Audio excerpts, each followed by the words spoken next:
Hi guys, so the deck build challenge is underway. The rules were that my friend Dan and I were allowed to purchase 5 booster packs from any set we wanted, and whatever we pulled out of those boosters we got for nothing. We then had to build a deck for less than £15 around some of the cards that we pulled. And I pulled some interesting ones. I got quite a few mutant cards, so that was something that I considered.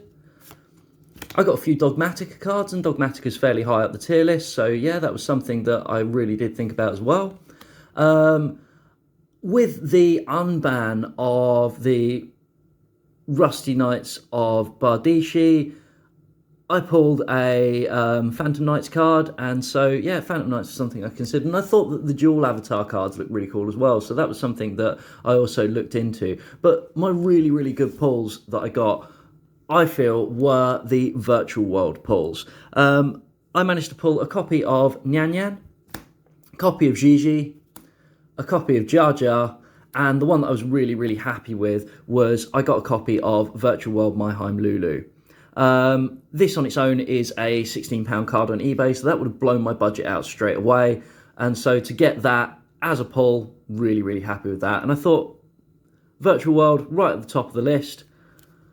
I will see about building a virtual world deck. So the next thing I had to do was think about my budget, and something that was quite important was keeping that under that £15 limit. And so I went on to eBay again, and I found a deck core. Within the deck core, I got a copy of Lau Lau. I got 2 copies of Tutu, 2 copies of Nyan Nyan, making up the playset along with my pulls from the Phantom Rage boosters. I got 3 copies of Gigi, but I had pulled one in my Phantom Rage as well, so that was my playset of those. I got 3 copies of Lily. I only got 2 copies of the Virtual World Gate Chuchi, but other than that, I actually ended up getting 3 copies of Kowloon and 3 copies of the other 2 gates as well. I also got a little bit of an extra deck with that deck core, and this included a Fan Fan, a Jar Jar, a Long Long, and a Juiju. And so yeah, my deck core only cost me £3, so it didn't hugely eat into my budget, and that gave me a good basing to start building the deck around. The next thing that I spotted was 3 copies of Psyframe Gear Gamma. I ended up winning these on auction for 15p, and so I sat there and I thought, I'm going to see about doing the Gamma driver combo, but I'm going to try to expand that a little bit further. And so I went on to Big Orbit Cards, and Big Orbit Cards have got some really great prices. Their postage is really, really quick. I think I was ordering these at about 12 o'clock on one day, and they were arriving in the post the next day. And to bulk that out, first off, to make sure that the Gamma worked, I picked up a copy of Driver, and Driver was 24p. The Psyframe Multi-Threader works in the same way as Driver if it's in your hand or graveyard, but it can also be used as a hand trap. So if one of your Psyframe monsters are targeted, you can discard Multi-Threader to stop that attack. And that was 12p. I picked up 3 copies of Epsilon to hopefully try to protect me if I've not got much on the field and I get my opponent pulling out trap cards, and they were 15p each. And 3 copies of Alpha if there are any summons sort of occurring in my turn, sort of first turn. So they were 45p each. Now, I wasn't able to afford the Lambda, so there is a chance that I could get some of my Psyframe monsters stuck in my hand, at which point I thought, well, I'm going to need to do something about that, and so I went for 3 copies of Psyframe Overload. Once per turn, I can banish 1 Psyframe monster from my hand or face up from my side of the field, target one card on the field and banish it face down. So that can hopefully get rid of some of Dan's more chunky monsters. And they were 64 pence each.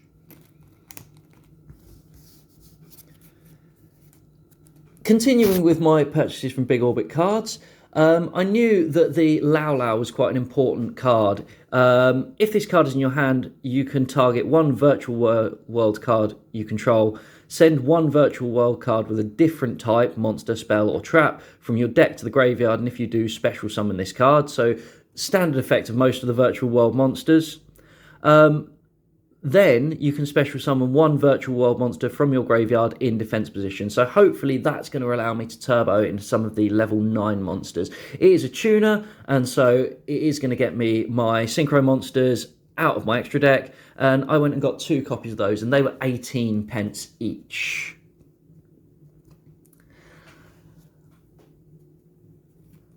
Because I had the Lulus and because they were quite easy to get out, and Virtual World has quite a few level 6 monsters, I know that the...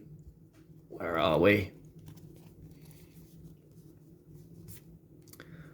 2/2 is if I control no monsters or all monsters I control are psychic and or worm monsters, I can normal summon this without tributing. So that is a level 6 that I'm pretty much getting for nothing onto the field.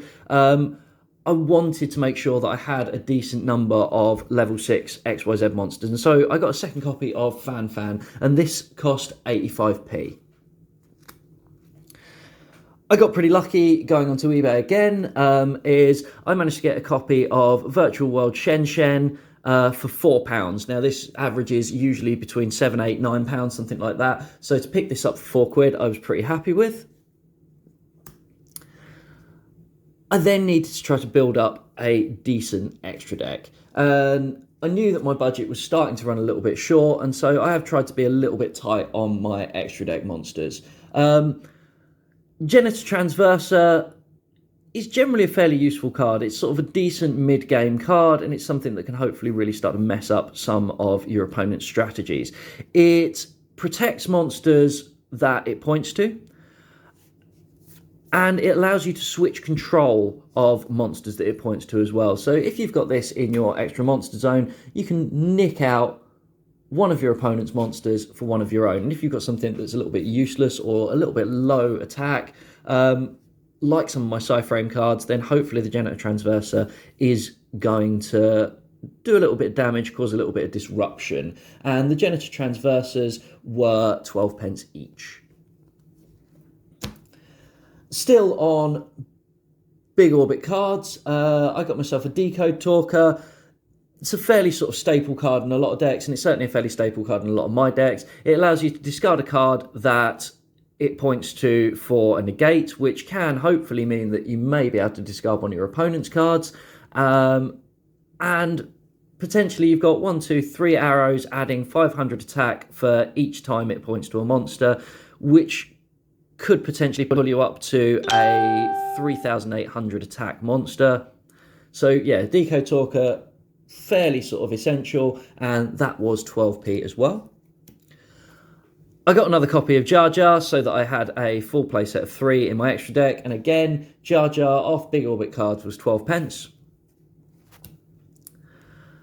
I'm not certain how easy this is going to be to get onto the field, but Armadi's Keeper of the Boundaries. 1 tuner or 1 or more non-tuner monsters. If this card attacks or is attacked, your opponent cannot activate cards or effects until the end of the damage step. So, a little bit of a stopper.